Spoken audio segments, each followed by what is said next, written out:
15 August स्वातंत्र्यदिनानिमित्ताने Dhule जिल्ह्यात ध्वजारोहणाचा सोहळा पार पडत असताना जिल्हाधिकारी कार्यालयात परिसरात मोठा गोंधळ बघायला मिळाला। विविध प्रश्न आणि मागण्यांसाठी आंदोलन करणारे काही आंदोलक पालकमंत्र्यांना निवेदन देण्यासाठी कार्यालय परिसरात दाखल झाले होते। मात्र यावेळी काही आंदोलकांनी आत्मदहनाचा इशारा दिल्याने पोलिसांनी खबरदारी घेत आंदोलकांना ताब्यात घेतले आहे।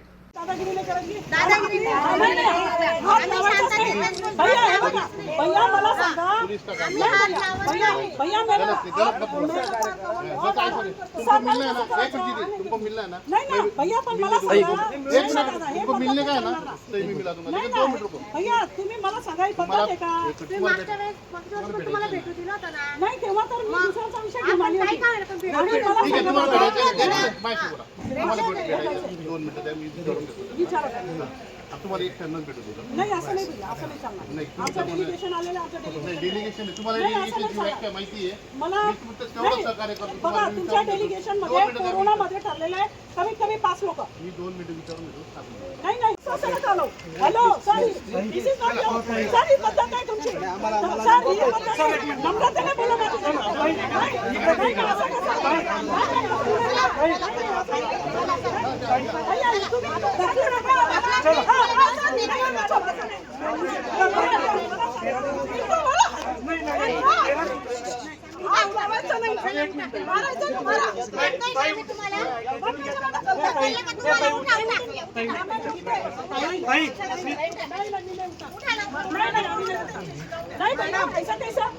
पोलिसांनी आंदोलकांना ताब्यात घेत धुळे शहर पोलीस ठाण्यात नजरकैदेत ठेवलं।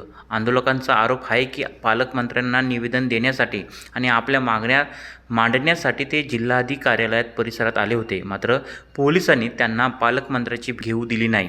स्वातंत्र्य दिनाच्या दिवशीच आपल्या मागण्या मांडण्यासाठी आणि आंदोलन करण्यापासून रोखलं जात असल्याचा आरोप त्यांनी केला आहे। शेतकरी आणि नागरिकांच्या विविध समस्या तसेच काही विभागातील कथित गैरप्रकारांविरोधात आपण आंदोलन करत असल्याचं त्यांचं म्हणणं आहे।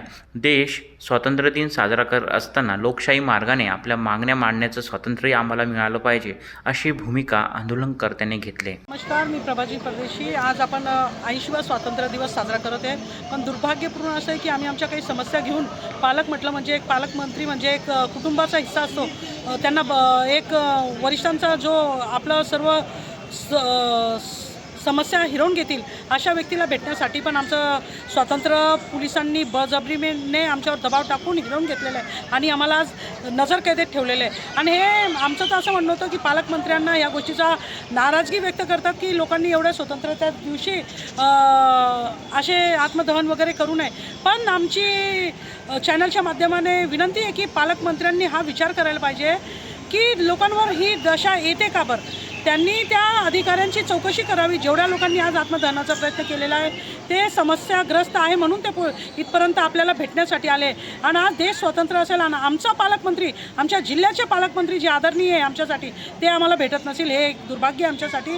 आणि आम्ही याचा खेद व्यक्त करतो आणि आम्ही जशी भाऊंना, आदरणीय जयकुमार भाऊंना नाराजगी व्यक्त होते की पवित्र दिवशी कोणी नाराज होऊ नये आणि असे कुकृत्य कोणी असं दहनचं करू नये, मग आमची पण आज नाराजगी त्यांच्याबद्दल व्यक्त होते की त्यांनी अनेक लोकांना, वास्तविक पालक होते, त्यांनी एका ठिकाणी एक सभा घ्यायला पाहिजे होती।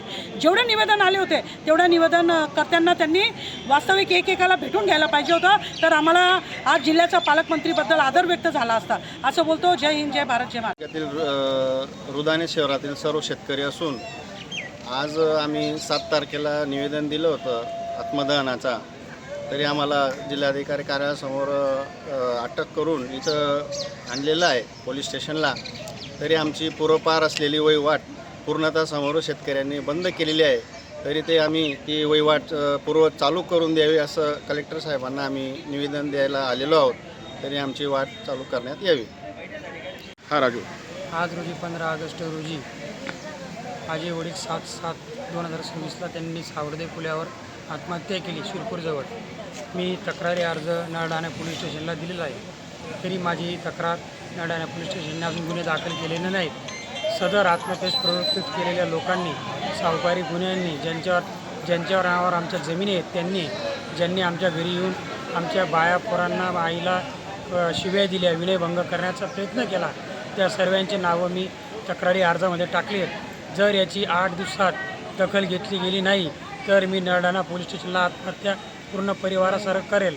कारण आज मी इथं कलेक्टर ऑफिसला, जिल्हाधिकारी ऑफिसला, माननीय पालकमंत्र्यांना मी निवेदन द्यायला आलो होतो.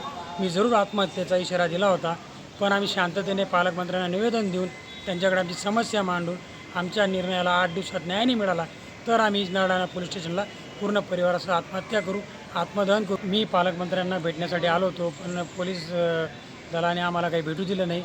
तरीसुद्धा आम्ही पुढच्या या 8 दिवसाच्या आत जर आमचे गुन्हे दाखल केले गेले नाहीत तर आम्ही पूर्ण परिवारासह नरडाणा पोलीस स्टेशनला आत्महत्या करू व या आत्महत्यास प्रशासक जबाबदार राहील.